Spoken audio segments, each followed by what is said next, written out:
This video is brought to you by Dr. Kristen R. Bromley's Guitar Method Book Series and Online Music Academy. Hi, I'm Dr. Kristen Bromley. Welcome to my online academy. It's so great to have you joining me here in these online lessons. In this video, we're going to work on playing 4 different melodies together that are written in the key of D flat major. So in the last video, I went over the key of D flat major, which has 5 flats in the key signature. We worked on playing the D flat major scale in first position, which has prepared us for now reading some melodies written in standard music notation that we'll also play in first position. Super, super fun. As we're playing these melodies, we'll be playing right along with bass, drums, and guitar accompaniment, which is super helpful and super fun. This video accompanies lesson 22 from my note reading books 1 and 2 method books. So in the book, we're going to be on pages 140 and 141, playing songs 9, 10, 11, and 12 as we're working on reading in this key. So it's going to be really, really great. These melodies are just going to go right in order. They're going to happen at 2 different tempos. First a slower tempo and then a faster tempo. We've done a lot with this sort of thing, so I'm not going to really explain anything else. I will just point out that it's really good. We have no open strings happening. It's a good reminder to keep that index finger in the first fret, middle in the second, ring in the third, and pinky in the fourth. So anytime we're playing notes in those frets, and we get to practice with all of them in this key, that we want to use those fingers in those frets. All right, it's going to be great. Let's go ahead and play these melodies together.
Okay, awesome. As we continue, of course, we're going to play in the next video the other 4 melodies found that are part of Lesson 22 in the note reading book. So it's going to be great. Take care, and I'll see you then.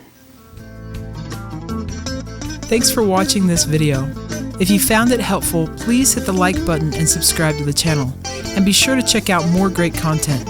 You can find more information about me and my products at KristenBromley.com. Take care.